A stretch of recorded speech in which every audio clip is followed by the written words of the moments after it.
Buenas tardes a todos nuevamente. Nos disculpan los problemas técnicos. Bienvenidos, reiteramos, al 11º encuentro RIGES en asocio este año 2024 con la Universidad de Guadalajara, la Universidad UNIVA, la Universidad Católica de Oriente, la Universidad Católica de Córdoba en Argentina y demás organizaciones que siempre acompañan a RIGES. Es un gusto saludarlos. Mi nombre es Linda Castro, gestor RIGES y vicepresidenta de la Red Internacional de Derechos Humanos aquí de Guadalajara. Bienvenidos a la mesa número 2, que se ha denominado Derechos Humanos, Justicia Social, Inclusión y Derechos Económicos, Sociales y Culturales y Ambientales.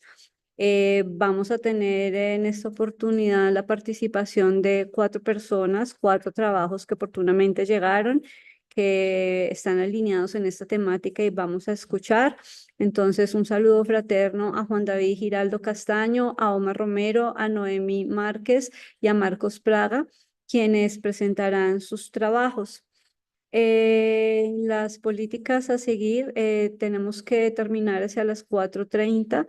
Entonces, esto quiere decir que en las reglas del juego tenemos aproximadamente 12, 13 minutos máximo para hacer la presentación de los trabajos y posteriormente haremos alguna serie de preguntas que nos harán llegar los participantes o que vayan surgiendo del desenlace de la presentación de sus trabajos.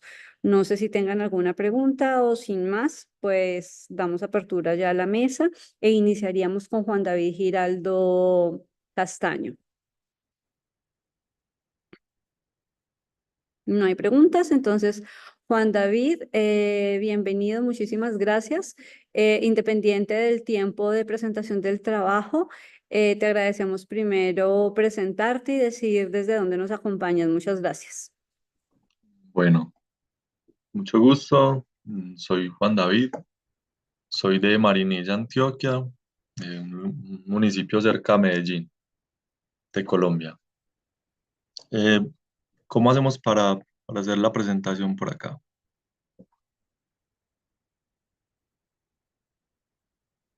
¿Tienen permiso de compartir la pantalla? Listo. Ahí ya sale. Bueno, Perdóname, Juan David, ¿me puedes recordar? ¿Nos acompañas de Marinilla, Antioquia? ¿De qué universidad? de la Universidad Católica de Oriente. Muchas gracias. Listo. Bueno, mi investigación surge un poco de una necesidad básica, pues, que tenemos todos los seres humanos, y es el viajar, conocer. Entonces, bueno, yo decidí llamar esta investigación como investigación, creación y relatos de viajes, otras formas de narrar los territorios. Bueno, dentro del planteamiento del problema, eh, espera, ya, voy a leerlas y ya después como que amplío la reflexión, listo. Muchas de las montañas del oriente antioqueño han sido lugares de disputa entre los diferentes grupos armados que alimentan el conflicto interno que vive nuestro país. Esto ha generado en los imaginarios colectivos, incluso desde lo estatal, una lectura de precaución, indiferencia, miedo hasta el punto de la invisibilización de las personas y las dinámicas que transcurren en estas zonas del departamento, lo que ha imposibilitado en gran medida el desarrollo de actividades científicas, académicas, artísticas, entre otras, dentro de los territorios. Entonces, bueno, acá surge un poco como toda la pregunta y toda la investigación, y fue un viaje que yo realicé hace ya unos meses desde un páramo que queda en el municipio de Sonsón, acá en Antioquia, en el oriente de Antioquia, que recorre unos caminos de herradura por donde también transitaban indígenas, poblaciones indígenas de acá, de este territorio. Eh, entonces ahí empezó a surgir, bueno, eso fue obviamente impulsado por la necesidad de querer conocer mi propio territorio y bueno, y el territorio en general. y el viaje, pero también fue desencadenado por ciertos asuntos emocionales que estaba atravesando en ese momento. Y bueno, ya todo esto se llevó como de forma más juiciosa a una investigación, que es la que les voy a contar. La pregunta que surgió a partir de esta experiencia fue cómo narrar una travesía a pie siguiendo antiguos caminos de herradura desde el páramo de Sonsón hasta el municipio de San Francisco, Antioquia, a través de la combinación de fotografía, prosa poética y poesía. Yo soy comunicador pues de profesión y he tenido como ciertos intereses dentro de toda la rama de la comunicación, en la fotografía, la escritura y también un poco la poesía, que ya es como ahí en los límites con el arte. Y bueno, y la fotografía también, como, como yo la concibo, es una forma de poesía en imagen. Entonces, bueno, de allí surge como intentar mezclar todas estas técnicas que me atraviesan también como persona y como artista también, y bueno, y condensarlo todo en esta experiencia de viajar, y no solo en el viaje externo, pues, sino también en el viaje interior, en el viaje interno. Bueno, acá voy a hacer unas citaciones como para que entendamos más o menos desde dónde me estoy ubicando conceptualmente dentro de los conceptos. Entonces voy a leer una cita de Roland Barthes que habla sobre las narraciones o sobre los relatos. Innumerables son los relatos existentes. Hay en primer lugar una variedad prodigiosa de géneros, ellos mismos distribuidos entre sustancias diferentes, como si toda materia le fuera buena al hombre para confiarle sus relatos. El relato puede ser soportado por el lenguaje articulado, oral o escrito, por la imagen fija o móvil, por el gesto y por la combinación ordenada de todas esas sustancias. Está presente en el mito, la leyenda, la fábula, el cuento, la novela, la epopeya, la historia, la tragedia, el drama, la comedia, la pantomima, el cuadro pintado, el vitral, el cine, las tiras cómicas, las noticias policiales, la conversación.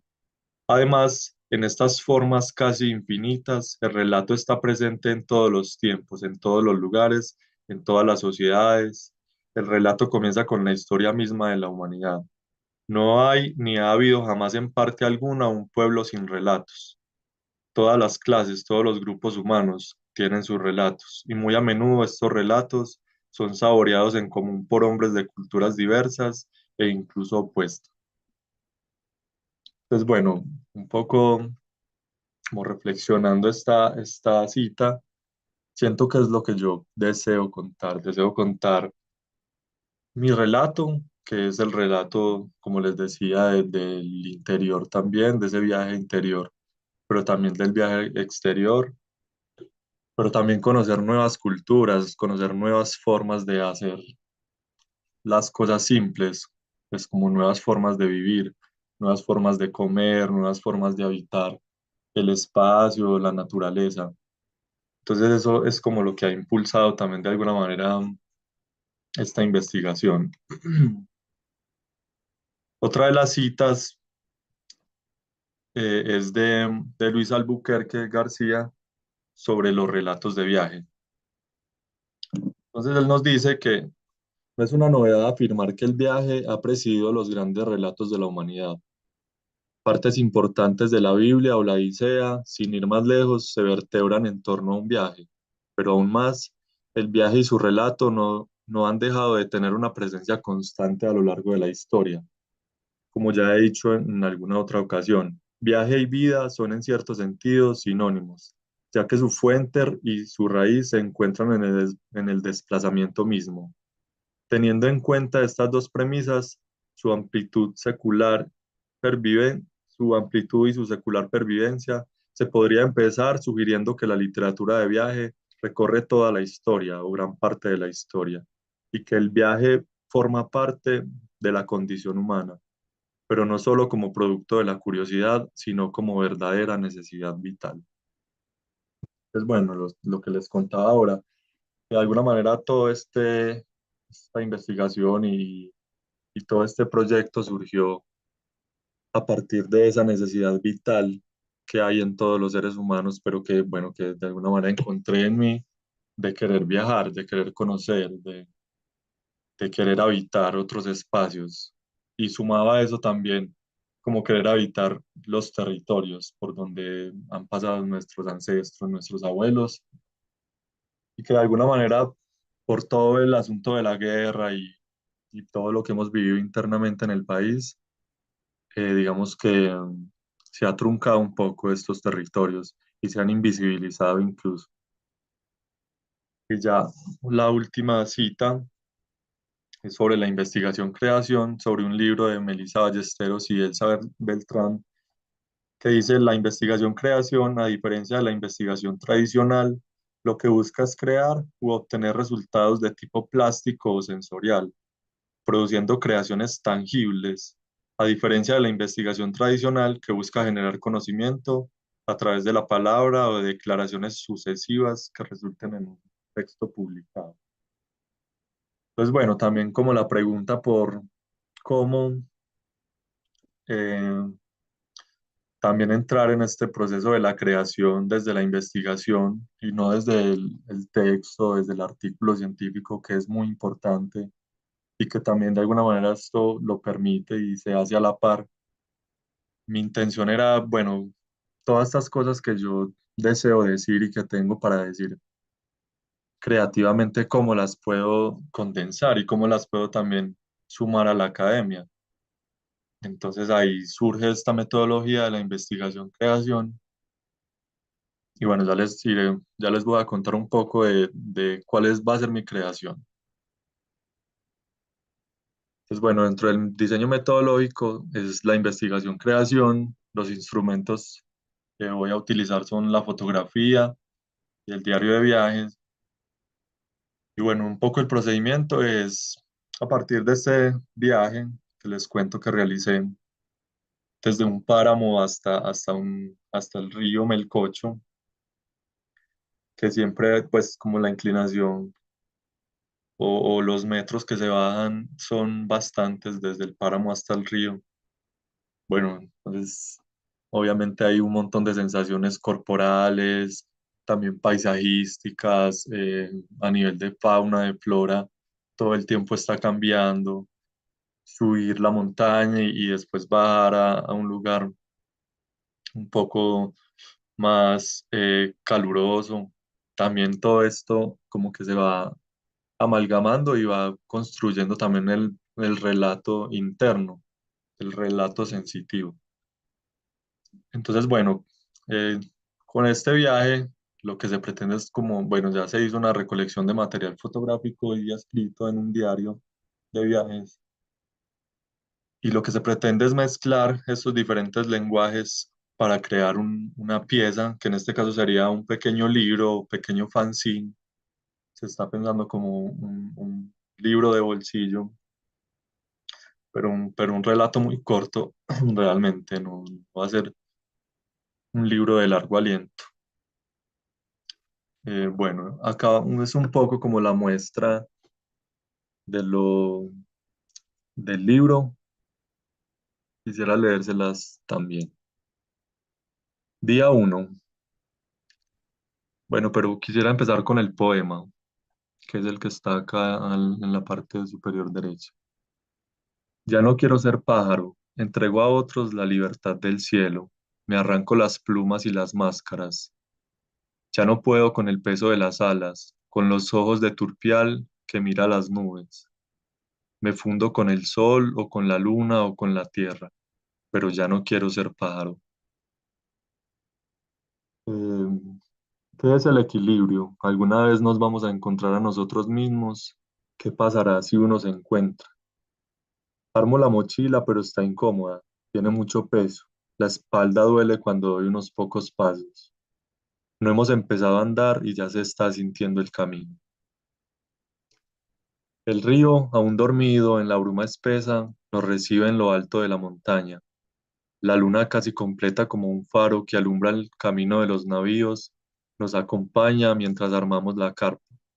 Serán 5 días de atravesar caminos serpenteantes, ríos de piedras, montañas espesas, calores infernales y vientos refrescantes. La amalgama silenciosa de las montañas paramunas nos arrulla esta noche los sueños fríos dentro de las carpas, de las pequeñas carpas. Caminar solo por el placer de hacerlo es algo incomprensible a los ojos de la gran mayoría. Muchos, incluso antes de que uno dé el primer paso, ya tienen un sinfín de palabras que si se escuchan con mucha seriedad, se corre el riesgo de quedar atrapado entre las cobijas mirando para el techo en un día soleado. El primer reto del caminante es fortalecer el alma con cada paso y cada camino que emprenda. Hay que volverse sordos poco a poco para escuchar con claridad los latidos del corazón y la palpitación de los pies al andar. También es imprescindible, dentro de las cualidades del que quiere empezar a andar, aprender a escuchar la lluvia, los ríos, el bosque, y así ir entendiendo que allí está la combustión de la libertad. Caminar, sentir el peso de la mochila en los hombros, en la espalda, la curiosidad por las cosas al otro lado de la montaña, la casi religiosa experiencia de subir hasta tocar el copo de las nubes y mirar lo que se mira desde allí, entender la pequeña grandeza que somos, es lo que nos da aliento para no desistir bajo la presión de los tiempos modernos y para soportar las calles asfaltadas y ruidosas de todos los días en la ciudad. Bueno, acá tenemos como una secuencia de fotografías del viaje. Juan David, te queda un minuto. Listo. Bueno, las conclusiones. Bueno, siento que es imprescindible resaltar cómo estas nuevas formas de leer el territorio y mezclar también todas estas técnicas artísticas, poéticas y sensitivas que cada uno tiene como ser humano. Siento que es muy importante que cada uno empiece a buscar en sus territorios esas formas también sensibles que cada uno tiene. Y bueno, ya las referencias y eso sería. Muchas Muchas gracias. gracias, Juan David. ¿Algo más que quieras añadir? No, así está. David, Muchas ¿algún gracias. de los compañeros sin alguna pregunta? Yo solo te quiero preguntar, Juan David, bueno, tú dices, tú eres comunicador de profesión y inclinado preferentemente también en el área de la fotografía. En el área de los derechos humanos, que es donde está incluido tu propuesta, tu trabajo, eh, ¿cómo ves tú que tu trabajo le genere un aporte a la línea de los derechos humanos? Sí. Pues yo creo que eh, narrar los territorios y narrar las personas y narrar también como estas culturas ya es un acto sí, como de buscar los derechos humanos también, pues como esa parte de también visibilizar otras culturas y otras formas y de que la gente entienda de quiénes habitan este territorio o estos territorios, de qué forma lo hacen, bueno, sí, como por esa parte y también de alguna manera con uno mismo porque uno también se está narrando a sí mismo y hace parte del conglomerado de lo humano también, de los derechos que uno tiene a expresarse. Pues creería que desde esas dos formas sí se conectaría. Genial, Juan David, muchísimas gracias. Y lo otro que te quiero preguntar, tú empiezas diciendo, bueno, acceder a estos territorios o dar el paso a hacer este tipo de viajes se hace desde la prevención y la precaución que en nuestro país existe de los grupos armados, pues siguen latentes, el conflicto se ha mermado para unas cosas, pero hay violencias emergentes y más en este tipo de territorio. ¿Sentiste miedo? ¿Te viste en algún momento amenazado, vulnerado en medio de tu travesía? Pues bueno, eso es interesante esa pregunta porque claro, solamente así no hayan grupos armados ya o así estén en otros lugares, solo atravesar como estos lugares donde se vivió el conflicto y donde de alguna manera muchas personas siguen incluso enterradas allí, y como uno va con esta intención sensitiva y de los sentidos pues y lo sensorial, claro, uno se encuentra con ciertas sensaciones difíciles a veces, pero también con preguntas interesantes y es, bueno, ¿cómo resistió tanta gente en estos territorios tan difíciles? Porque claro, están llenos de animales que te pueden matar en un momentico. Entonces, ¿cómo lo habitaron y cómo deciden seguir caminando la guerra? La guerrilla, por ejemplo, o los paramilitares que habitaban estos territorios. Y bueno, y del otro lado, cómo los campesinos han logrado resistir a estos territorios. Porque claro, son territorios que están a 6 horas caminando, 4 horas en mula. Entonces sí, se sienten muchas cosas, dentro de esas el miedo, pero también admiración por el campesino, asombro por el que está vinculado al conflicto y también pues como gran admiración por el territorio, por lo bello que es. Pues muchísimas gracias, Juan David. Para cerrar, simplemente agradecer tu participación. Sin duda, claro que sí, contribuye a la línea en los derechos económicos, sociales, culturales y ambientales, como su nombre lo dicen, los DESCA. Pues uno de este grupo de derechos son los derechos culturales, además de muchas otras aportes que habrían. Hay un gran aporte a cómo poder vivir, entender y contar la cultura. Entonces, muchas gracias por esa sensibilidad, la empatía y la humanidad que le pones y esa intención de mostrar eh, el conflicto, las vivencias, la cultura, el territorio, otra forma de experiencia a través de la forma que encuentras en tu método, tu narrativa. Muchísimas gracias. Bueno, cumpliendo Gracias. los tiempos, Juan David, gracias. Vamos a darle paso a Noemí Márquez García, que presentó el trabajo Igualdad Salarial y Desarrollo. Entonces, Noemí, bienvenida, muchísimas gracias. Ya sabes, tienes 13 minutos. Pero libres de tu presentación, te agradecemos que te presentes y nos digas de dónde nos acompañas y lo que nos quieras contar tuyo así rápidamente. Gracias. Claro que sí, muchas gracias, maestra Linda, por el uso de la voz. Quisiera pedirle al compañero Juan David si puede retirar su presentación para poder subir la mía. Si pudiera dejar de compartir, por favor. Sí, ya, ya. Espera que no sé cómo dejar de... Ah, ya vi. Ya.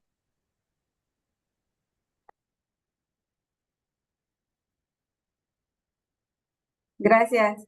Gracias, claro que sí. Soy Noemí Márquez, estudiante del doctorado en Derechos Humanos del Centro Universitario de Tonalá de la Universidad de Guadalajara. Y he estado trabajando con esta investigación que presentamos hoy, Igualdad Salarial y Desarrollo, viendo cómo a través de los años se ha ido visibilizando cada vez más la necesidad de reconocer los derechos humanos de las mujeres, pero también haciendo evidente a través de las estadísticas y de la observación y vivencia personal, que a pesar de cuando existen diversas normas, tanto nacionales como internacionales, tendientes cada vez más a reconocer esta condición de igualdad, en la práctica sigue habiendo diferencias, sigue habiendo discriminación, desigualdad. Tenemos una estadística del año 2020 en el cual el Consejo Nacional de Evaluación del desarrollo social, de la política de desarrollo social, nos dice que por cada 100 pesos que gana un hombre, una mujer gana 72, es decir, se presenta una brecha salarial del 28%. Por otra parte, otro dato que me gustaría compartirles para continuar con la presentación es el que aporta el Infonavit, en el que nos dice que los datos muestran que las mujeres adquieren viviendas con distintas características que los hombres y en la mayoría de los casos calificadas como de menor calidad. Asimismo, la Organización de las Naciones Unidas nos dice que la brecha salarial de género se sitúa en el 23%, por lo que podemos destacar que en el caso de México supera, existiendo aquí un 28%. La igualdad salarial es un derecho humano, es decir, que hombres y mujeres debiéramos ganar lo mismo por un trabajo igual o de igual valor. Este es un principio que se diseña procurando o con esta intención de alcanzar la equidad salarial entre hombres y mujeres y desde luego también diciendo que es una cuestión de justicia remunerativa y de justicia social. Es un estándar reconocido desde principios del siglo XX, desde 1919, que la Organización Internacional del Trabajo así lo reconoce. ¿Cómo se relaciona este tema con los derechos humanos y con qué derechos humanos está relacionado? Principalmente con el de igualdad y no discriminación, esta igualdad entre hombres y mujeres, la dignidad humana, el trabajo decente, la propiedad, el desarrollo y la vida digna. ¿Cuáles son los objetivos? Investigar cómo un obstáculo económico generado por esta diferenciación salarial afecta al desarrollo. Además, reflexionar si estos obstáculos por desigualdad salarial se pueden interpretar como violaciones a derechos humanos. Y finalmente, indagar si la igualdad salarial es un parámetro de desarrollo para la ciudadanía del siglo XXI. Las preguntas serían, ¿cómo el obstáculo económico que se genera debido a la desigualdad salarial afecta el desarrollo? ¿Los obstáculos generados por desigualdad salarial se pueden interpretar como violaciones a derechos humanos? Y finalmente, ¿cómo la igualdad salarial es un parámetro de desarrollo para la ciudadanía del siglo XXI? Me gustaría presentarles este ejemplo que desde mi punto de vista es revelador. Puede haber mucha teoría que nos hable del tema, pero si no lo aterrizamos en la vida cotidiana, en nuestro diario acontecer y en las condiciones de vida de una persona, pues entonces la teoría se vuelve abstracta y quizás incluso inútil, ¿verdad? Entonces, a través de este ejemplo vamos a continuar con el desarrollo. Aquí voy a hablar de esta diferenciación o estos estereotipos que se generan sobre el valor asignado a hombres y mujeres, pero imaginemos que también puede darse, o no imaginemos, sino que puede darse por personas sin discapacidad, por una condición de salud, una condición de migración, etcétera. Pero en este ejemplo quisiera hablar de un trabajo de igual valor entre un hombre y una mujer, que al mes él gana 12,000 pesos y ella percibe un salario de 9,000. Esta diferencia de 3,000 pesos mensuales puede significar en la vida de una persona el comer saludablemente, el acceder a la información, a la cultura, a la recreación, a servicios de salud, etcétera. Si multiplicamos esta diferencia salarial mensual por un año, estamos hablando de 36,000 pesos, que retomando aquí lo que nos decía el compañero Juan David, es esa posibilidad de conocer quizás otros territorios, otras comunidades, otras ciudades, otras culturas. Pero si lo multiplicamos por una vida de trabajo, es decir, por 30 años, suponiendo que 30 años es una vida laboral, pues entonces hablamos de 1,080,000 pesos que podría alcanzarle a una mujer para comprar una casa. Y ahora quisiera invitarles a que pudieran interpretar lo que esto significa, el que una persona cuente con una vivienda digna, que sea suya, ¿Cómo puede interpretarse eso en la vida personal, en la vida familiar y desde luego en la vida social? En la guía de la Organización Internacional del Trabajo de la Igualdad Salarial, nos dice que la discriminación salarial también puede producirse cuando mujeres y hombres desempeñan trabajos diferentes que son de igual valor, pero reciben remuneración diferente. ¿Por qué me pareció importante hacer este énfasis? Porque no necesariamente tiene que llamarse el trabajo que ambas personas con salarios diferenciados estén desempeñando, sino que aquí lo más importante es hablar del trabajo de igual valor. Dentro de mis planteamientos teóricos tomo a Habermas en esto que menciona sobre la dignidad humana como un sismógrafo que muestra lo que es constitutivo para un ordenamiento jurídico democrático. En concreto, los derechos que los ciudadanos de una comunidad política se deben dar para que se puedan respetar recíprocamente como miembros de una asociación voluntaria de libres e iguales.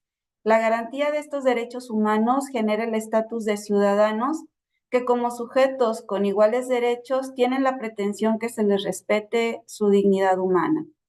En México, en el año 2011, se reformó nuestra Constitución, fue la reforma más importante en materia de derechos humanos a este nivel, se elevó a rango constitucional la materia de derechos humanos y se plantea que independientemente de cualquier condición, y aquí podemos hablar de categorías sospechosas que puede ser el origen étnico, el idioma, las preferencias religiosas, sexuales, políticas, la edad, el sexo, etcétera.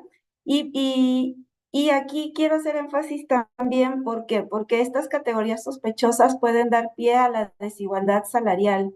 A una persona adulta mayor puede tener debido a un estereotipo, se le puede dar una remuneración, aun cuando la merezca superior, una remuneración menor al trabajo que esté desempeñando, a una persona indígena, a una persona migrante, etcétera. Quisiera comentar también lo que nos dice Marta Nussbaum sobre lo siguiente. Dice, la política debería tratar a cada uno como fin, como fuente de participación activa y digno por sí mismo, con sus propios planes para realizar y su propia vida para vivir, mereciendo, por tanto, todo el apoyo necesario para su igualdad de oportunidades para constituirse en agente de ese modo. La libertad de la gente puede medirse en efecto no por el mero número de los deseos irrealizables que tiene, sino por la medida en que quiere lo que los seres humanos tienen derecho a tener. Y en relación con lo siguiente de Habermas, así la intuición de la dignidad humana siempre presente en el trasfondo logra penetrar en primer lugar en la conciencia de los afectados y después en los textos jurídicos donde será conceptualmente articulada. Es por eso que para el desarrollo metodológico se instrumentó una encuesta que fue aplicada, apoyada desde luego con la investigación documental. Este es un estudio cualitativo y ahí avanzó la diapositiva. Sí, los resultados que planteo para esta discusión y que tienen que ver con los obstáculos económicos para acceder a necesidades de seguridad, pertenencia, aceptación social, autoestima, reconocimiento y autorrealización. Los resultados de la encuesta nos dicen que fue mayor la afectación por esta diferenciación salarial percibida por una víctima de desigualdad salarial en todo, es decir, en alimentación, salud, vivienda, educación, cultura, acceso a las tecnologías, a la recreación, el reconocimiento, la reputación, la honra, el respeto, la autonomía, el autoconcepto, autoestima, sentido de logro, empoderamiento y felicidad. Pero los conceptos que están en rojo fueron aquellos que fueron marcados como más afectados por esta violación a ese derecho humano llamado igualdad salarial, como son la vivienda, el respeto, la autonomía, la autoestima, el sentido del logro, el empoderamiento y la felicidad. La interpretación al principio de igualdad, bueno, podemos aquí hacer esta relación entre los obstáculos generados por la desigualdad salarial y los derechos humanos. ¿Por qué? Porque la igualdad y la no discriminación es un principio general del derecho, es un derecho humano, es elemental cuando hablamos de dignidad humana para que se respete este proyecto de vida, es decir, que cada uno, que cada una podamos diseñar un proyecto de vida con nuestras propias metas, expectativas, sueños, aspiraciones a lograr. Y aquí no queda sujeto a una interpretación particular de una sede, de un estado, una entidad, una persona, etcétera, sino que este principio es erga omnes, es decir, que esto obliga tanto al Estado como a los particulares, a personas físicas y morales quienes están obligados a respetarla y protegerla. Entonces, si hablamos de que la igualdad salarial es un derecho humano, pues entonces tanto el Estado como los particulares están obligados a respetarlo. La igualdad, pues se puede hablar de igualdad estructural, formal, sustantiva, es decir, que no solo se ocupe de las normas, sino también de los efectos de las normas. Muy importante, y sé que el tiempo es corto, pero hablar de acceso a la justicia. ¿Por qué? Porque todos los derechos humanos deben ser justiciables. Es decir, cuando exista una violación a este derecho humano de igualdad salarial, hay que visibilizarlo, hay que presentar quejas, hay que presentar demandas. ¿Para qué? Para lograr ese acceso a la justicia de las víctimas.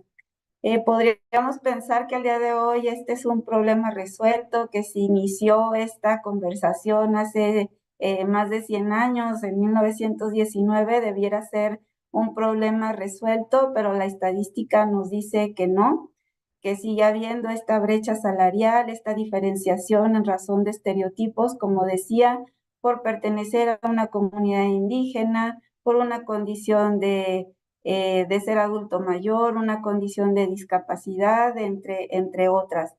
Te queda Eh, eh, a mí. Gracias, estoy por terminar, muy amable.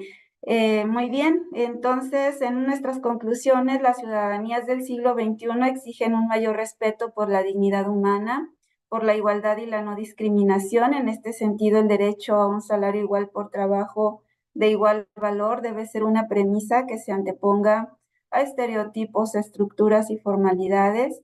La garantía de igualdad propiciará el desarrollo humano, activando el desarrollo social y desde luego, como vimos en el resultado de la encuesta, tiene que ver con los índices también de felicidad. Pues con esto les agradezco su tiempo, su atención y quedo a sus órdenes. Muchas gracias. Muchísimas gracias, Noemí.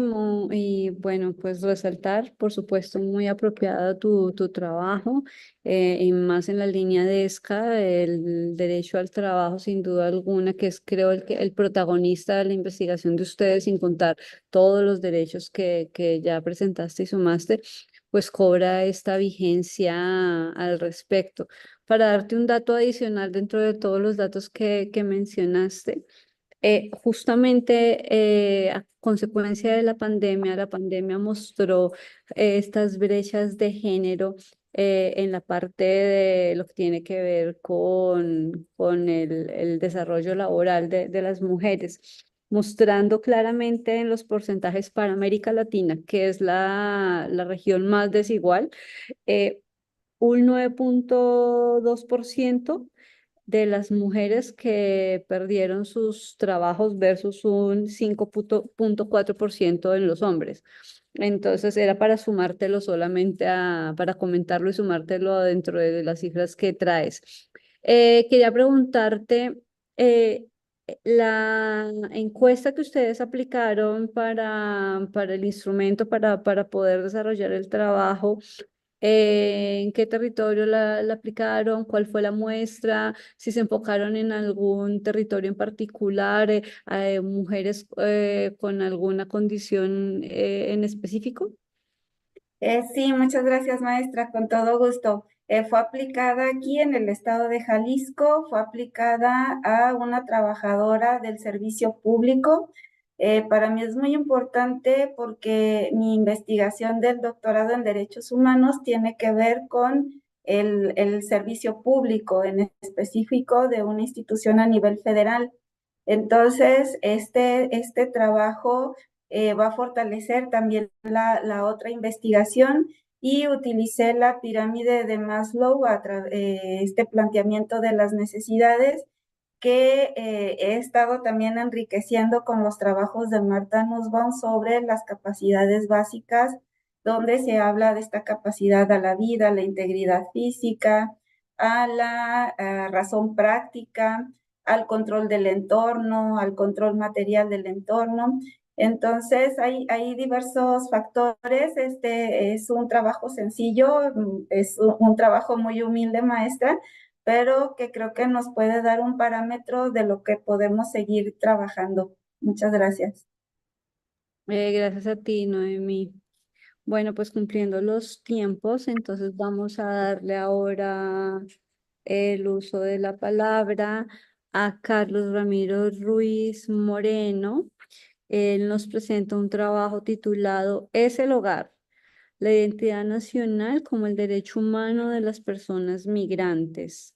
Entonces, Carlos, ya sabes las reglas, tienes para presentarte y luego a partir de ese momento contaremos los 13 minutos. Bienvenido, muchas gracias. Vale, muchas gracias. Solo aclarar que Carlos Ramiro es el coautor del artículo de reflexión. Ok, Entonces, muchas gracias.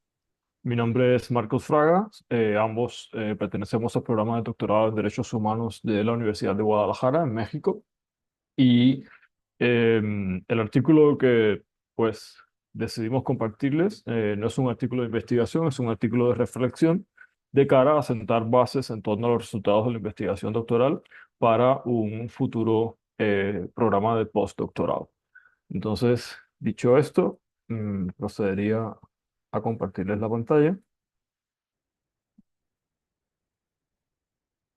Y pues, como bien eh, decían, pues el título del artículo sería Es el hogar, la identidad nacional como derecho humano de las personas migrantes.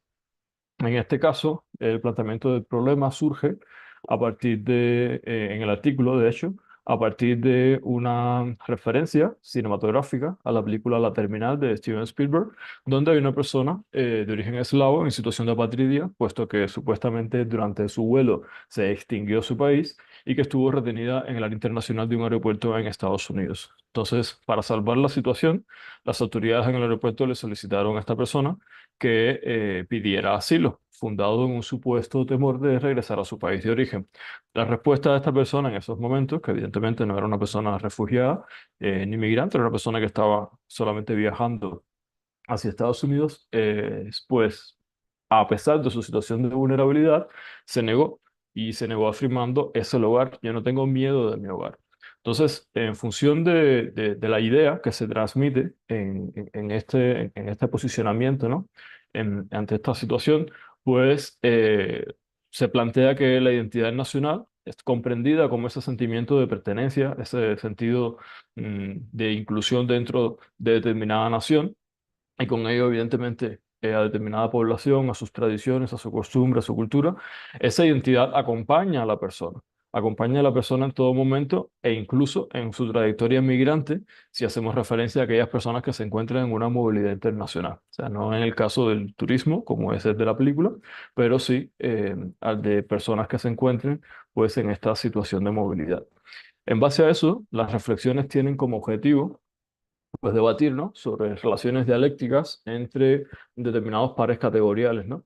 El de integración y el de nacionalismos, o sea, cómo en determinado conglomerado social se propicia la integración de personas extranjeras o de personas foráneas, cómo reaccionan determinados nacionalismos, no tienen que necesariamente eh, vamos a decir, tenerse en cuenta si son nacionalismos de izquierda o nacionalismos de derecha, o sea, nacionalismo como fenómeno en general.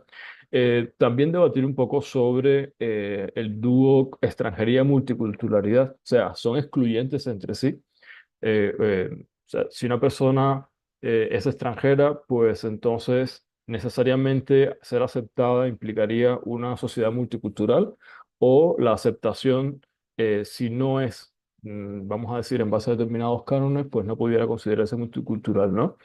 Y pues al final del día, pues la comprensión psicosocial entre el yo nacional frente al otro foráneo y las implicaciones sociales que tiene ello, sobre todo para el disfrute de los derechos humanos. Estos cuestionamientos, estos debates entre estos conceptos, pues supone ¿qué? O sea, ¿hacia qué va encaminado? Pues hacia el reto de desprejuiciar los sentidos de pertenencia y la reconfiguración de la percepción de lo extranjero. En algunos países, fundamentalmente en aquellos en donde se ha desarrollado y ha aumentado la xenofobia y el auge de los nacionalismos, pues se comprende que lo extranjero es negativo, porque lo extranjero, la persona que migra, viene a quitarnos el trabajo, viene a cometer delitos, viene a realizar actividades criminales, viene a aprovecharse, viene a quitar. Generalmente no se identifica a una persona migrante en estos espacios de exacerbado nacionalismo o de poca multiculturalidad, donde prima un yo nacional muy fuerte. No existe la comprensión, o es minoritaria, de que el extranjero migrante puede venir también a aportar, puede venir a hacer, puede venir a complementar eh, y tal. Entonces, estas cuestiones nos llevan a tres reflexiones fundamentales. La primera es la necesidad de la reconfiguración de lo que signifique nuestro grupo nacional, sobre la base de la pertenencia y la integración y no de la ajenidad. Y esta reconfiguración de manera desprejuiciada, como habíamos comentado anteriormente, ¿no? Eh, una persona, por ejemplo, en el contexto mexicano, cuando hablamos de personas migrantes, enseguida la primera persona que en inmensa mayoría de las acá pudiera pensar es quien cruza la frontera sur de manera irregular, quien viene pues en el tren violando permisos y tal con la intención quizás de pasar hacia Estados Unidos, quizás no, quizás de estar acá en México, pero no se identifica como una persona migrante, por ejemplo, a alguien de alguna nacionalidad europea que viene a invertir con su empresa y a establecerse en el territorio federal mexicano. Entonces, sí hay muchos perjuicios y muchos estigmas en torno a determinados tipos específicos de migración, lo cual indica que bajo determinados conceptos, pues migrar sí sería aceptable. Entonces, esta reconfiguración de la comprensión de lo que es nuestro grupo nacional implicaría precisamente desmitificar esos elementos que posicionan a determinados grupos de manera contraria a proteger los derechos humanos de las personas migrantes o en movilidad internacional. La segunda reflexión conclusiva, por así decirlo, es que una percepción de la integración desde la perspectiva de los derechos humanos supone asumir la diversificación cultural de los grupos sociales como consecuencia obviamente positiva de la migración internacional. Cabría preguntarse, acá en México, por ejemplo, ¿quiénes somos México? Las personas que nacimos en México solamente. Y entonces en ese sentido, pues la mitad del país, por decir una cifra, viene siendo descendiente de personas que no son de México, porque vinieron de Europa o de África o de Asia. Pues los descendientes de personas que hayan nacido, pues al final aplica lo mismo. Mm, y en sociedades multiculturales, históricamente multiculturales como la que integra la sociedad mexicana, pues quizás sería un poco menos difícil asumir esta integración también de lo extranjero, también de lo foráneo. Pero en otros países, donde digamos hay mucha mayor homogeneidad sociocultural, pues el reto es aún mayor. Y la tercera de las reflexiones finales, pues sería que nuestra cultura, nuestras costumbres, nuestra idiosincrasia, nuestras tradiciones, esos son el hogar. El hogar no es un espacio, el hogar es la construcción que cada uno de nosotros tenemos respecto a esos elementos identitarios.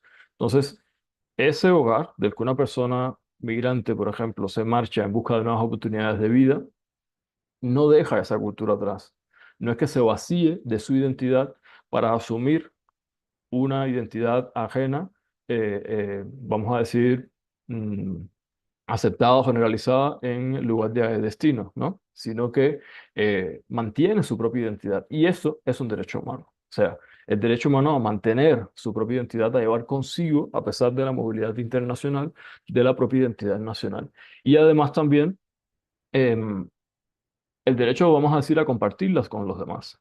El derecho a compartirlas implica el derecho a integrar en un conglomerado nacional, en un concepto o una comprensión identitaria nacional, pues no una homogeneidad necesariamente respecto a todos y cada uno de los elementos culturales que la conforman, sino de también estar abiertos a asumir que el otro, aunque sea diferente, puede ser un nosotros si se construye desde la base de la integración. Y pues básicamente esas eran las reflexiones que quería compartirles y en este artículo de reflexión y pues en principio tendremos más en el futuro, ya cuando vayamos construyendo un poco mejor este programa postdoctoral.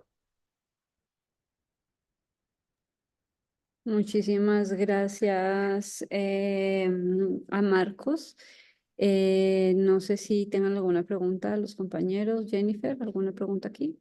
Yo solo quiero preguntarte, tú dijiste, empiezas diciendo que es un artículo de reflexión, no es un artículo de investigación, entonces supongo que además de la parte documental de la película y todo lo que nace de allí, de pronto en la intencionalidad de ustedes sobre la reflexión, de alguna manera abordaron algunas casuísticas, de pronto alrededor de cuántas personas, de qué nacionalidades o de qué territorios aquí dentro de México de pronto pudieron hacerlo.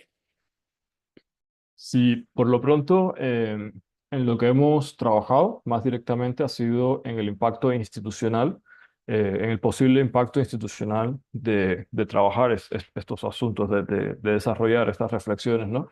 Y de, pues, con una metodología ya científica, pues llegar a determinados resultados comprobables.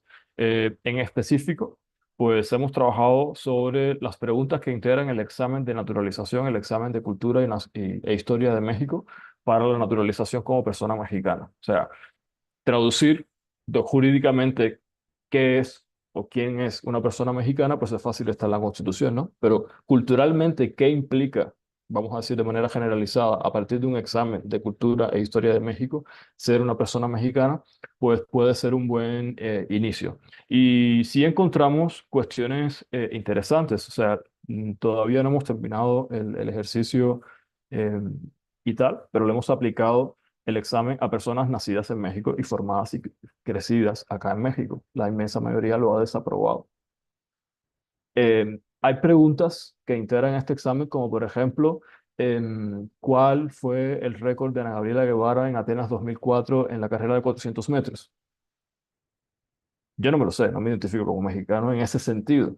Yo me sé el himno nacional. Ah, pero el himno nacional no es necesario sabérselo, ni siquiera el coro, para poder ser considerado una persona naturalizada en México. Entonces vemos cómo institucionalmente puede haber una distancia entre lo que socialmente implicaría el reconocimiento como una persona mexicana y lo que institucionalmente se ha estado desarrollando. Entonces esa ha sido, vamos a decir, la vertiente práctica inicial.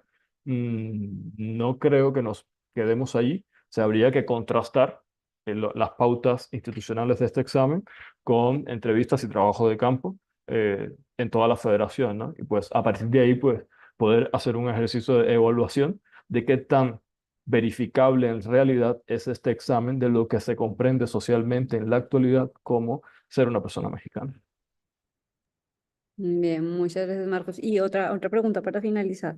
No sé si también, además de esta práctica que hicieron, bastante interesante, incluso con los nacidos mexicanos, de pronto tuvieron la oportunidad de hablar con autoridades de migración que hablaran un poco del proceso, de la intencionalidad de ustedes o cómo lo ven ellos, si tienen en cuenta situaciones como, al menos yo como colombiana tengo la información de por un agente de migración que han recibido formaciones obviamente de los estadounidenses para limitar mucho más el acceso y el ingreso al país, lo que tú decías.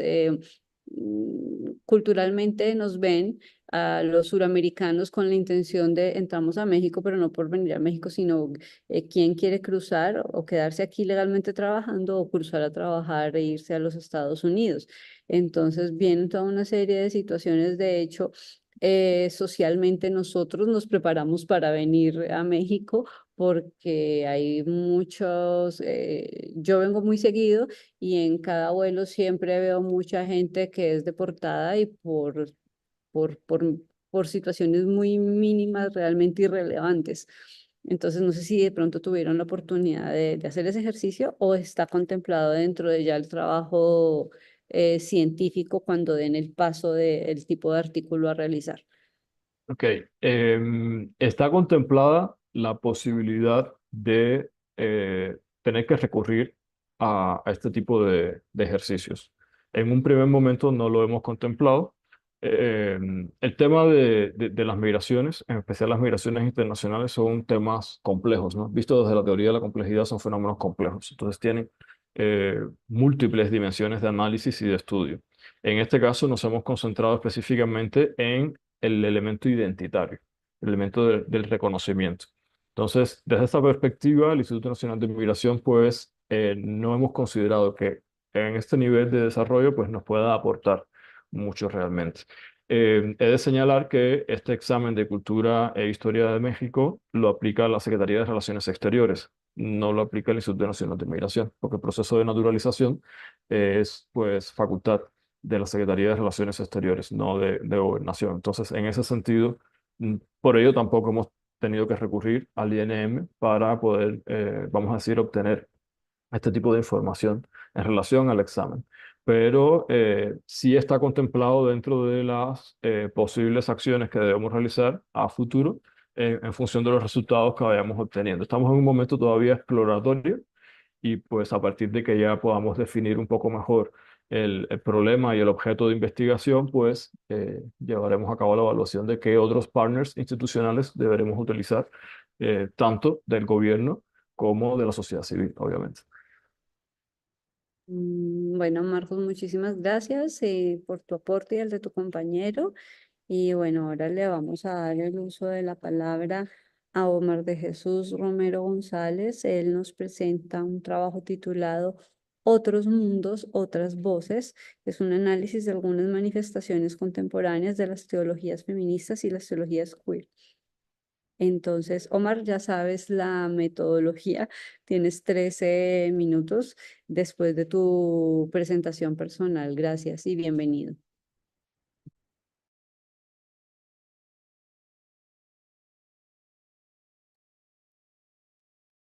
Hola, ¿qué tal a todas, a todos? Buenas tardes. Muchas gracias a los organizadores por el espacio, por el evento, por este tipo de foros. ¿Verdad? Gracias a Juan David por su aporte, su participación anteriormente. Interesante la ponencia del compañero, ¿no? Pues también a mí, Marcos, mis compañeros de doctorado en sentido estricto. Voy a tratar de presentar. No sé si ya se ve la presentación. Voy a ¿sí se ve la presentación? Y saludos Sí, también a Diego, gracias por el... sí. Bueno, lo pongo en grande para ya irme. eh,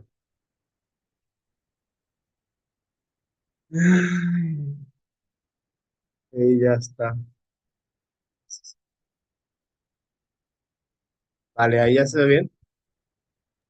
Sí, ahí ya está perfecta, gracias. Adelante. Ya está el título, ¿verdad? Sí, y ya está En el grande. título, otros mundos, otras voces, ya como gracias a todos por el espacio. Voy a tratar de ser sintético desde tu punto de vista. El planteamiento es señalar el nexo causal que existen entre conceptos que conforman el título. Siguiendo el método cartesiano, son predicados muy compuestos, lo divides en partes y ya está. En este caso tenemos teología, teología feminista y teología queer. Esto con la finalidad de poner de manifiesto tensiones dialécticas, paradojas discursivas, sobre todo con la laicidad, libertad de conciencia y derechos humanos en México. En este sentido, voy a empezar como un método semántico para ir como armando todo el andamiaje. Todo este evento gira en torno a la ciudadanía. La ciudadanía prácticamente es la pertenencia a una comunidad política. La comunidad política está situada geográficamente, se puede, digamos, socioidentificar. Esto lo hace el INEGI, esto lo hace, qué sé yo, las parroquias, tener el consenso de este tipo de investigación antropológica, social, cultural. Y otra forma de ver esta manera es el andamiaje jurídico, es decir, la ciudadanía, desde luego, se da con estas características política, espacio y derecho en un conglomerado que se llama ciudad. Esta prácticamente es la que regula la organización política. Estas dos nociones, ciudadanía y ciudad, están tomadas de la mano con lo que, bueno, voy a citar aquí de todas las teorías del Estado que hay. Gramsci me parece útil todavía desde el punto de vista de los clásicos contemporáneos para poder aproximarnos a la hegemonía, ¿no? No solo el andamiaje, digamos, la estructura del Estado, los poderes y lo demás, sino prácticamente es la ideología, ¿no? En este espacio es la hegemonía. Aquí cobra interesante relevancia Gramsci por el tema de la tensión dialéctica que se provoca en el presente, sobre todo la apropiación que hay del discurso de derechos humanos. Por un lado, la ultraderecha vuelve con todo, por otro lado está lo que llaman la ultraderecha izquierda, que si se sabe o no si es izquierda, es un debate muy interesante, pero hay dos tensiones, digamos, jalando el hilo en torno al discurso de los derechos humanos, por eso me parece interesante, sobre todo pensarlo en términos de pluralismo, pluralismo axiológico, pluralismo jurídico, pluralismo epistemológico, pluralismo de muchas índoles, y no solo es pluralismo, sino que también es transdisciplinario, o sea, prácticamente es algo más complejo. Por un lado está la intersección entre distintas disciplinas, por otro lado está la intersección entre la complejidad que se puede llegar a alcanzar entre las acciones, digamos por así mencionarlo, de las distintas disciplinas. Es como que un doble nudo de Venn, un doble diagrama de Venn que se cierne en torno a esta metodología. Esto es para, bueno, señalar el problema del relativismo. Hay gente muy kantiana en el tema de los derechos humanos que presupone que son absolutos, que son necesarios, que son universales y un largo etcétera de presabios, digamos, del naturalismo, ¿no? La gente que van a ser muchos, sobre todo juristas. Desde este punto de vista, tiene entonces la noción del Estado y la ciudadanía, ¿no? Entonces, mi pregunta general es cómo se apropian en el presente diversos grupos o agentes sociales del discurso de los derechos humanos en nuestro país. Esto sobre todo pensando a la luz de predicados que sencillamente a simple vista parecen teología, feminismo y teoría queer, parecen una suerte de oxímoron de mal gusto, porque son, digamos, cargas axiológicas que son contradictorias entre sí a priori. O sea, el tema del presente es cómo se dan estas intersecciones y cómo los distintos grupos tienden a apropiarse el derecho a la libertad de conciencia, el derecho a la no discriminación, el derecho a la libertad de expresión. En ese sentido, es muy interesante cómo ciertos grupos siguen exigiendo su participación en la libertad de conciencia pese a las distintas cargas axiológicas, culturales, sociales que derivan, por ejemplo, mujeres, comunidad LGBT en general, como por ejemplo pensándolo en términos de religiones abrámicas, reveladas, monoteístas, teístas, patriarcales, hay gente que sigue exigiendo el reconocimiento de su derecho. Esto lo aprendí, bueno, en gente de la Ibero, ¿no? Gente de teólogas por el derecho a decidir y otro cúmulo de personas que trabajan esta tensión dialéctica. Entonces voy a teología, prácticamente las cosas de Dios, lo que es de Dios a Dios y los de César a César, ¿no? Dice el Evangelio incluso. Aquí el término más interesante es el otro, teología política, prácticamente indicar el nexo histórico, o sea, cómo se dan las relaciones religiosas con las religiones, con las concepciones jurídicas. Grandes éxitos como el Leviatán de Thomas Hobbes, o sea, tiene un fundamento bíblico, la fundamentación de la teoría política moderna. Rousseau, Descartes, Locke, parten de presupuestos teístas todavía. En este caso es una crítica muy interesante. Si todo esto se cuela en la teoría política hasta llegar a nuestros días, no tenemos más que una identidad de los conceptos políticos como conceptos religiosos, por eso todavía se multiplica más la apuesta en temas de laicidad, diversidad y derechos humanos. Es un problema que trasciende, digamos, lo estructural y que trasciende naturalmente lo discursivo. Esto se ve en dimensiones etnográficas, esto se ve en dimensiones jurídicas, en dimensiones sociológicas, en dimensiones numéricas, geográficas y un largo etcétera. Pues, digamos, viene desde sus orígenes cojeando de esta misma pata, ¿no? O sea, prácticamente depende el discurso jurídico y político del discurso religioso porque emana de aquel. O sea, prácticamente es más antiguo el discurso religioso. Pensé, no sé, el Leviatán, insisto, Thomas Hobbes.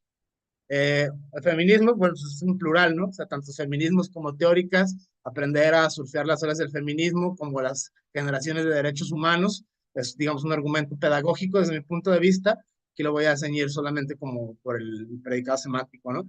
Debates de las últimas décadas, liberación y emancipación de las mujeres, qué sé yo, Betty Friedan, Monique Wittig, o sea, Judith Butler, todas estas discusiones que hay en torno a la liberación no solo de las mujeres, sino la perspectiva de género en su más amplia generalidad y la condición de la naturaleza, qué sé yo, Simone de Beauvoir, por ejemplo, Wollstonecraft. En ese sentido, son personas que hablan de una manera u otra de esta teoría feminista.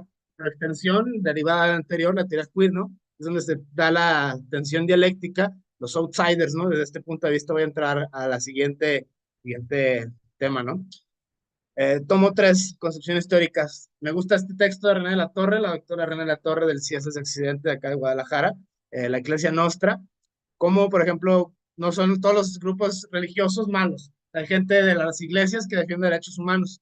Y si entonces son contradicciones axiológicas, como por un lado, por ejemplo, pensemos, no sé, la familia, la concepción del aborto, las drogas y un largo etcétera, cómo son posturas conservadoras, que desde de repente hay gente que, no sé, atiende asilos, atiende anexos, atiende otra serie de fenómenos que parecen contradictorios, ¿no? Por el mismo tema de derechos humanos, o sea, que vaya, la conclusión del texto de René La Torre, estas 3 maneras de ver las interrelaciones, es que no solo son malos los grupos religiosos, no son solo antiderechos, sino que también ayudan derechos humanos, y esto hace más interesante la tensión dialéctica. Esta es la primera.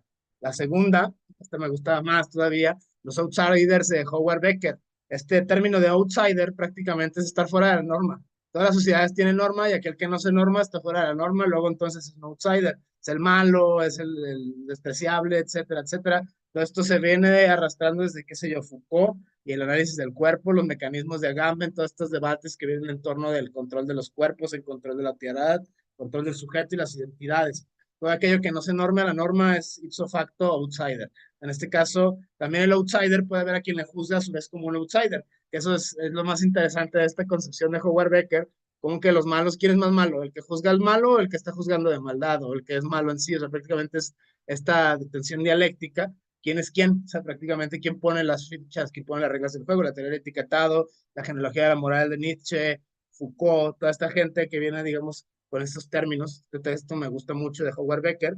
Entonces, como prácticamente quién es el enfermo, quién es el malo, ¿no? Las concepciones clínicas de desviación, las concepciones culturales, funciones económicas, incluso me lo de la cortina, ¿no? La porofobia y otros textos que tienen que ver con lo que hablaba el compañero Marco, ¿no? La patridia y otros predicados, ¿no? Categorías sospechosas. Un aspecto es interesante. La última, o sea, esta es todavía más divertida, o sea, diversas intersecciones en cruce de 3 caminos, entre género y religión, o sea, que, las mujeres, las teologías feministas, segundo, activismos políticos religiosos, representados tanto a favor como en contra. O sea, la gente que se ultrafanatiza a favor de la derecha o de la izquierda, si es que esas categorías todavía son útiles, a favor a toda costa de la identidad de género. Piensen en estos términos muy de los debates de woke contra pastor ultraconservador, rabino contra, no sé, o sea, este tipo de debates muy del presente en ciertos grupos, en ciertas comunidades, en las redes sociales.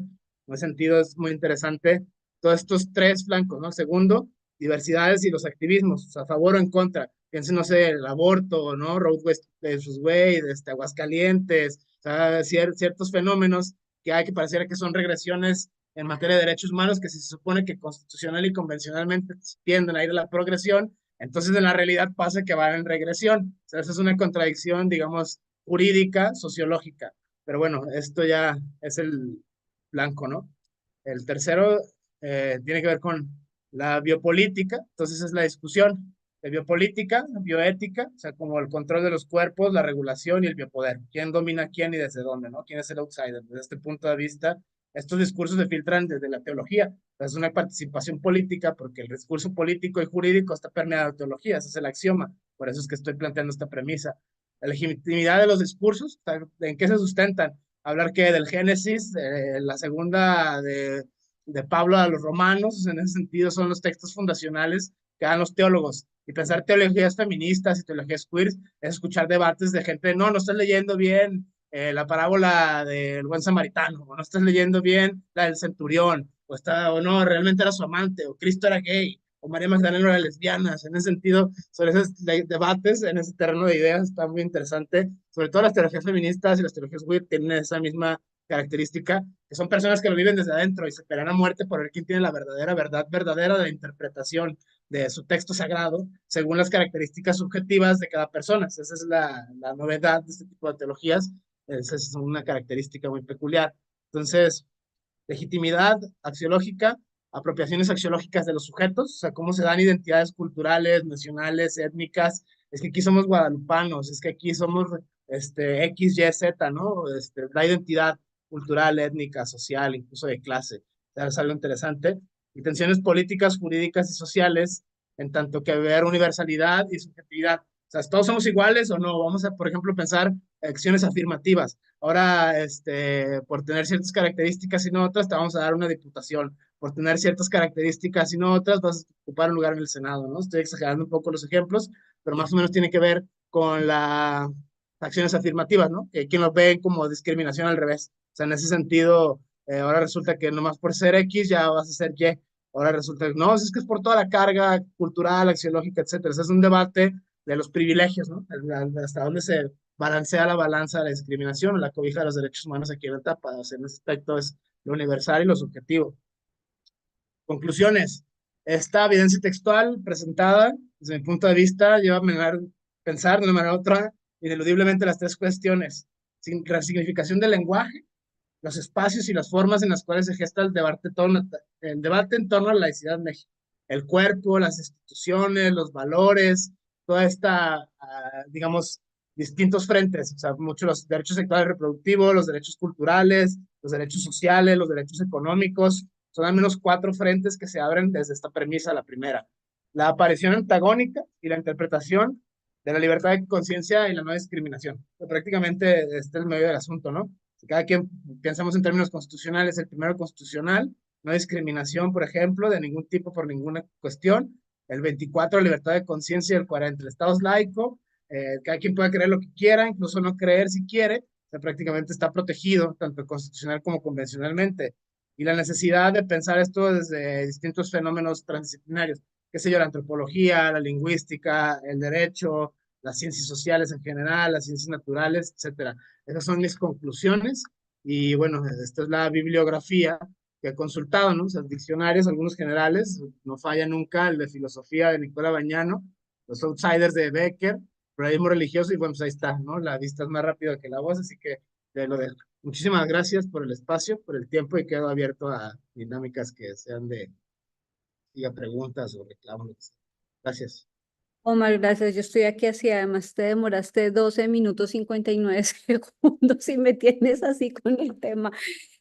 No, de verdad maravilloso. Qué fluidez además el manejo y bueno, me queda clara en las conclusiones la intencionalidad. Eh, Quisiera que de pronto, si pudieras profundizar un poquito más respecto de la tradicionalidad, después de lo que acabas de decir tú, de los derechos humanos, en dónde encuentras tú puntualmente el enfoque de esta investigación. Más que Derechos, investigación, el análisis tan fluido y tan fuerte que le hiciste, porque es bastante denso y complejo, no es fácil para digerirlo tampoco. bueno, gracias por lo último, creo que más abona la discusión. El sentido estricto, pues son varios frentes, ¿no? O sea, pensarlo, por ejemplo, los derechos sexuales y reproductivos, que creo que es una de las canchas que más en el presente tiene resonancia, tanto a favor como en contra, porque es como se apropian tanto de los dos bandos, por así decirlo, sin tender a ser dicotómico, maniqueo. O sea, se apropian tanto los progres como los de ultraderecha del mismo discurso de derechos humanos. Y tú le dices, oye, está siendo fascista. No, no, no, no, no, es mi libertad de conciencia, tengo derecho a ser hombre blanco, heterosexual, rico, misógino, y me estás ofendiendo y te encargo. Lo mismo es que no me dijiste ella, o sea, ahí te voy a encargar, porfa, o sea, si es con la X, si es con la arroba, un debate del lenguaje inclusivo, o sea, es un mundo de pasiones y de pulsiones que se gestan en torno a esas políticas, me atrevería a llamarle políticas semánticas, o sea, en ese sentido, o sea, la libre determinación de los pueblos, la libre desarrollo de la personalidad, sobre todo estos que son de desarrollo jurisprudencial, que no están ni en la consti, que no están ni en las convenciones, ¿no? En ese aspecto es nada más divertido ver cómo distintos flancos se van haciendo en distintas naciones, el derecho comparado, vaya, o sea, en ese aspecto es interesante esta, y bueno, tiene que ver la primera, ¿no? O sea, la segunda, pues, derechos civiles y políticos, o sea, la participación de distintos grupos en distintas fuentes, ¿no? O sea, prácticamente es una mujer que quiere ser, no sé, la pastora de su iglesia, va a poder o no, o sea, o a dónde tiene que ir, ¿no? O las políticas inclusivas, de acciones afirmativas, o sea, prácticamente las minorías, ¿no? Es lo que pasó en 2008, el escandalazo que hubo con el apoyo aquí en México, el partido Encuentro Social, que era de protestantes y evangélicos, fenómenos que han pasado, ¿no? Que apoyan grupos de izquierda o derecha, candidatos o candidatas por factores religiosos, ¿no? El famoso voto religioso es uno de los peligros de la democracia desde ese punto de vista, también se puede, digamos, prever. Y más que me parece interesante, la axiología. O sea, los dos apelan a que están haciendo el bien. O sea, en ese aspecto, los dos tienen la noción de lo bueno. es que esto es lo correcto y no otra cosa, lo cual da al traste con el tema del pluralismo axiológico, el tema del relativismo. O sea, cada quien tiene su noción de bueno, entonces, ¿quién tiene la mejor bondad? Eso nos pone en un término axiológico en nociones de ponderación y priorización. O sea, mujeres y niños primero, no, después, al final, o sea, en ese aspecto es ese tipo de cuestiones de quién va primero y por qué. O sea, por eso es el tema de los outsiders, ¿no? ¿Quién juzga a quién y desde dónde? O sea, esta dialéctica se puede esgrimir desde los dos flancos. Y finalmente, pero no menos importante, el tema de cómo son, en final de cuentas, entidades biológicas vivas las que sufren esto. O sea, personas humanas, ¿no? O sea, en ese sentido son, porque bueno, ya existen personas no humanas y otro tipo de entidades que no necesariamente tienen el note de humanidad, el transhumanismo y estas cosas. Está muy interesante los cyborgs, cosas así, pero el tema es ese, o sea, una antropología de este tipo de fenómenos en un marco de referencia social, democrático, económico, cultural y jurídico. Desde mi punto de vista es eso, no sé si me salí del tema o si le di el No, brazo. está bien. Ya nos tienes a todos volando la mente, ya puedes Ajá. tomar. Muchísimas Vale, gracias. gracias. No, Omar, muchas gracias realmente por la reflexión, por la fluidez y el manejo del tema, muy articulado a propósito de hoy. No sé si tuviste la oportunidad de enlazarte cuando tuvimos el panel de justicia social que hablábamos, justamente se puso sobre la mesa, pero ¿qué es justo? ¿Qué se entiende por justo y por injusto? ¿Y quién lo entiende y cómo lo entiende? Y en qué Exactamente. contexto se encuentra, porque es bueno, es malo, o sea, tal cual estamos articulados en el debate.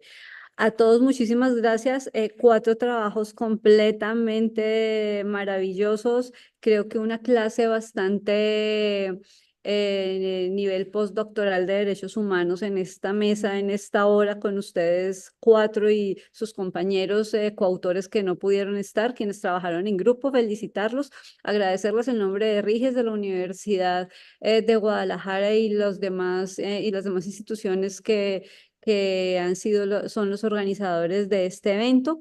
Y bueno, igual hay que decir, siguen vigentes los derechos humanos, indistintamente la corriente, la posición, lo que sea, somos seres humanos, tenemos que vivirlos, sentirlos, proclamarlos, protegerlos, etcétera.